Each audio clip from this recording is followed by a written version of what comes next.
한국의 금거래소가 주식으로 상장된 건 아닌데 금거래소를 갖고 있는 회사가 있죠. IT센 글로벌이라고 회사가 있는데 이 회사도 지금 연초에는 스테이블코인 테마로 막 쳐 올랐다가 이제 주가 큰 조정을 받았는데 지금은 다시 어쨌든 본 사업인 금거래소가 잘 된다고 해가지고 주가가 다시 올라가고 있는데요. 이런 것도 보면 진짜 우리나라 사람들 진짜 주식 잘해. 나는 투자를 너무 잘합니다. 이것이 나의 결론입니다. 너무 잘합니다. 안녕하세요, 체육장입니다. 우리 채널에서 9월 15일에 전체 라이브를 진행을 할 예정입니다. 주제는 달러 자산 1억으로 평생 월급 완성하라 라는 제목의 확장판 되겠습니다. 교보문고 쌤 강연 역사상 가장 많은 관객들이 오실 정도로 반응이 뜨겁다는 것을 제가 현장에서 확인했기 때문에 그거를 이어받아 가지고 온라인 라이브를 진행을 하려고 합니다. 그리고 라이브에 참석하시는 분들에게는 좀 특전이 있어야 되기 때문에 이제 링크에 연결되어 있는 카톡방에 들어오시면은 밴딩과 함께하는 8월과 9월 달을 예상해 볼 수 있는 부동산 인덱스 리포트도 제공할 생각입니다. 이 라이브는 1부, 2부로 구성이 되는데요. 첫 번째는 9월 15일이니까 그 전에 발표되는 부동산 정책을 담아서 공급을 해석하는 이런 게 첫 번째 파트가 될 거고요. 두 번째는 메인 주제인 달러 자산 1억으로 평생 월급을 어떻게 완성할 수 있는지 그 부분에 대한 최부심 최국장만의 전략을 전달해 드리도록 하겠습니다. 많은 신청 부탁드립니다. 신청 링크 밑에 있다고!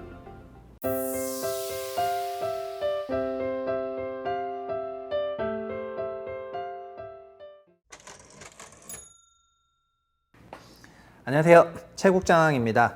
바야흐로 어쨌든 주식 투자의 대시대가 왔어. 어쨌든 저도 제 사실은 전공은 결국은 주식 투자이기 때문에 지금은 채부심이 훨씬 더 많은 우리 팬들이 계시지만 결국 체육장이 잘 되지 않겠습니까? 그러나 요즘에 제가 개인적으로 느끼는 거는 한국의 주식시장에서는 진짜 개인들이 너무 주식을 잘하는 것 같아요. 일단은 봐보겠습니다. 올해 2월에 아시겠지만은 어쨌든 금리나 여러 가지 불확실성으로 인해 가지고 거시경제 불확실성 올해 금 판매량이 대폭등을 했는데 그래서 골드바 같은 게 지금 품절이 됐거든요. 심지어 한국에서만 금 김치 프리미엄이 20%가 붙었던 때가 있었습니다. 이 당시 기준으로 보면은 금 한 돈 현금으로 사면 60만 원이고 오늘의 상품권으로 사면 65만 원인데 다 골드바로 많이 사간다 이러면서 막 2월 13일에 막 금 시세 물어보는 사람이 뭐 난리거든요. 근데 뭐 어제보다 금값이 15,000원이나 올랐어요. 막 금방 랠리를 했어요. 근데 이때도 막 이런 행태를 보면서 막 그렇게 막 여러 가지로 말하는 사람이 많았었거든요. 그런데 보라 선발 가격으로 보면은 이 보면 지금 3,600불대를 가는 거잖아요. 그러니까 1월에 이제 금 선물이 평균 2,800불 정도였던 걸 생각하면 지금 3,600불대에서 놀고 있으니까 이게 몇 퍼센트에서 거의 한 40%가 뜬 거거든요. 그래서 올해 금을 갖고 계신 분들은 기본적으로 다 30% 이상 금값이 상승한 그런 상황인데 7월에도 그러니까 지금 7월에도 갑자기 금이 너무 많이 팔려가지고 7, 8월에도 금이 엄청나게 팔리고 있습니다. 올해 그러니까 1분기에 엄청 팔렸었다가 2분기 조금 쉬었는데 3분기에도 다시 금이 엄청 팔려. 그러더니 좀 지나니까 금값이 오르더라고요. 금이 많이 팔린다고 하면서 금값이 올라가는 게 예사롭지가 않았어요. 근데 요즘 기사 보면은 진짜 금이 요즘에도 난리인 게 이게 금값이 어쨌든 거의 1년 만에 거의 한 셋다불이 났잖아요. 2배 이상 올라갔고 리테일에서 보면은 금 판매가 너무 늘어나고 있어요. 금이 어느 정도 늘어나냐면은 5대 은행에서 금 골드바를 사시는 분들이 작년에 1,600억 사셨는데 올해는 8월 말 기준으로 3,400억 팔렸거든요. 3,400억 팔렸고요. 그러니까 8월까지의 실적이 작년에 더블이에요. 더블이고 이후부터 생각하면 올해 그냥 거의 뭐 금 판매되는 수준이 제 개인적으로 진짜 막 3배 이상으로 진짜 대폭증할 것 같아요. 참고로 한국에 금이 얼마나 있냐. 저희 IMF 때 금 모으기 했었잖아요. 저희 그 이재명 대통령 유튜버 간담회 때도 금 얘기 나왔었는데 한국에 금이 800톤 정도 있는 걸로 알려졌고 400톤이 뷰티 쪽에 있습니다. 그러니까 800톤이면 지금 기준으로 온스에서 킬로그램으로 환산해야 되는데 어쨌든 3,600불을 대충 3배 곱해서 800톤 환산하면은 한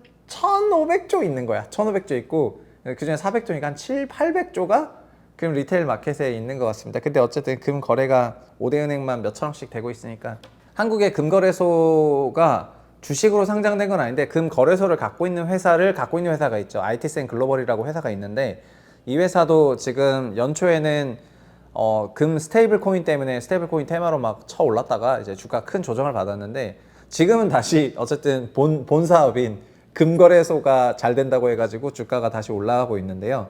이런 것도 보면 진짜 우리나라 사람들 진짜 주식 잘해. 나는 주식뿐만 아니라 투자를 너무 잘해. 대한민국 사람들이 투자를 너무 잘합니다. 이것이 나의 결론입니다. 너무 잘합니다. 예탁결제원 사이트를 가면은 세이브로라고 해서 그 월간 국내 우리 개인들이 사는 종목들을 볼 수가 있는데, 지난 한 달, 그러니까 9월 5일 종가를 기준으로 9월 5일부터 지난 8월 5일부터 지난 한 달 동안 한국인이 가장 많이 산 주식이 뭐냐면은 1번이 유나이티드 헬스예요. 유나이티드 헬스. 국내 개인이 3억 불 제일 많이 샀고요. 그 다음 두 번째가 비트마인, 이더리움 때문에 산 거죠. 세 번째가 팔란티어, 그 다음 네 번째가 서클, 다섯 번째가 누스케일, SMR 원전 때문에 산 거고요. 여섯 번째가 엔비디아. 엔비디아 6도로 밀렸어. 이제 옛날에는 엔비디아 테슬라가 이제 1등이었는데 지금은 어쨌든 엔비디아가 밀려나고 있습니다.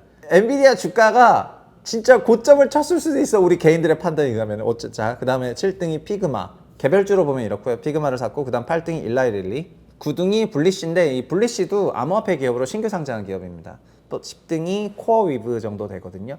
미국 주식 1부터 10등까지 8월 한 달을 보면은 한국인이 사랑하는 빅테크 종목이 엔비디아 말고는 이제 거의 없는 거죠. 물론 요즘에는 과거 M7이라고 하는 기업들에서 종목들이 많이 바뀌긴 했지만 이제 많이 바뀌었어요. 우리나라 사람들 진짜 미국 주식도 엄청 잘해. 그러니까 저는 그런 생각하는데, 지금에야 저희가 에릭도 불러서 이제 투자 거장들의 13F 자료를 좀 보잖아요. 외국에 있는 자산운용사가 뭘 갖고 있다 이런 걸 보지 않습니까? 근데 예탁결제원 세이브로 자료는 데일리로 다 트래킹이 되거든요. 좀 지나면은 외국에서 우리나라 예결원 그 세이브로 자료에서 한국인이 사랑하는 종목이 뭔지 보면서 종목을 찾을 것 같아. 저는 그렇게 생각을 하고 있습니다. 유나이티드 헬스는 제 개인적인 생각으로는 이게 버핏이 샀다고 알려지면서 많이 올랐는데 요 한 달치 꼬리는 우리가 올린 것 같고요. 비트마인은 근데 엄청 올랐었던 게 지금은 이제 주가가 좀 조정을 받았으니까 얘가 보면은 7월, 8월에 지금 8월에도 많이 이제 샀다는 거니까요. 근데 어쨌든 막 이더리움이 뜨고 막 이러면서 이제 비트마인 주식을 많이 사셨는데, 저 개인적으로는 이게 지금 무슨 자리인지 모르겠어요. 예, 차트가 거의 이제 완전 이상한 그 스카이로켓 차트가 나와가지고, 근데 약간 물리기 직전일 수도 있어 보이긴 합니다. 근데 블리쉬도 신규 상장인데 산 거 대비해서는 일단 다 물리셨겠죠. 그렇지만 전체적으로는요, 그 투자 성과가 다 양호할 겁니다. 다 양호하고 서학개미들은 미국 주식하면서 대부분 다 장투하는데, 급성장주나 성장 포텐셜이 높은 기업을 장투하다 보니까 나중에 정말 크게 수익이 나는 경우가 많이 있는 것 같습니다. 그래서 우리나라 국내 주식에서 트레이더들이 장투를 되게 비추천하는데, 해외 주식 같은 경우에는 저도 종종 그렇지만은 미국 주식 왜 하냐면은, 한국 주식 하면 되는데 미국 주식 하는 이유는 성장 잠재력이 폭발적으로 높은 기업을 장기 투자하고 그거를 마치 재건축 기다리는 것처럼 이제 해 두기에는 미국이 좀 괜찮고, 우리나라는 그런 기업도 있긴 하지만 뭐 작전도 너무 많고, 그 다음에 사이클 순환 기업이기 때문에 그냥 성장 사이클 좀 잘 타가지고 특정 구간 한 1, 2년을 잘 먹고 나오는 게 제일 좋은 트레이딩 방법이거든요. 근데 이거를 개인들이 잘 하시는 것 같아요. 개인들이 잘 하시는 것 같고요. 서학개미 대체적으로 성과가 좋았던 거는 16년, 24년 미국이 너무 좋았기 때문이고, 올해는 그 정도 좋진 않지만 어쨌든 그래도 좋은 장입니다. 우리나라는 16에서 24년간 내리 안 좋았고, 중간에 코로나 2년 잠깐 좋았고 17년 좋았던 거잖아요. 그리고 올해 상반기 좋았던 거고, 그래서 나머지 안 좋았던 기간이 너무 많았기 때문인데, 어쨌든 그냥 검은 고양이 흰 고양이 따질 것 없이 주식을 통해 가지고 얼마든지 초과 성과를 내시면 되는데, 우리나라 개인 투자자들의 진짜 성과가 진짜 유의미한 것 같아요. 지금 이 정도 사는 거 보면 어마어마한 것 같지 않아요? 그리고 최근 중국 주식도 많이 사시는데요. 국태준환증권, 중기이노라이트, 중국여행그룹 면세공사, 선전 이제 열수축 소재 기업이고요. 그다음 상하이물류, 중국교통은행, 자금광업그룹, 그다음에 그리전기, 포산 해천 조미식품이랑 중국농업은행, 차이나모바일, 장중제약 뭐 등등 여러 가지 기업들을 사는데, 우리나라 기업이 이렇게 중국을 또 살 때도 진짜 그냥 사는 게 아니에요. 개인들 살 때 보면은 어쨌든 딥시크 모먼트 이후로 중국 기술 기업들도 진짜 많이 사시는데, 아마 많은 사람들이 아마 유니트리 같은 회사가 또 뭐 상장하고 막 이러면은 어마어마하게 사실 거라고 생각이 되는데요. 근데 그런 거 보면은 중국도 테크 기업이 많다 보니까 지금은 미국과 중국의 여러 가지 테크 기업들을 투자하는 개인들이 이제 식견도 너무나가 높고 다 배워야 될 정도고, 그 열정 또 장투 이거를 다 하는 거 보면은 한국은 진짜 거의 개인 투자자의 나라다, 이렇게 말씀드리겠고요. 금을 통해서 그냥 그게 드러난 것 뿐이지 저희 꿈은 그런 거잖아요. 지금 우리나라가 해외 주식을 한 140B 조금 넘게 하거든요. 140빌리언 좀 넘게 하는데 저는 이게 10배가 나야 된다고 생각을 하고 있습니다. 근데 주식시장 전체로 사이즈가 커질 거라고 생각을 해요. 지금 우리나라 주식시장이 3천조 남짓이니까 저 개인적으로는 새 정부에서는 어쨌든 주식시장 그냥 대놓고 밀어주기로 한 거고 뭐 구인철이 됐던 누가 됐던 태클도 많긴 했지만은 방향은 글로 가는 거거든요. 방향은 글로 가는 거기 때문에 부동산에 너무 매몰되지 말고 다 주식으로 와! 같이 가자! 오늘 여기까지 하겠습니다. 감사합니다.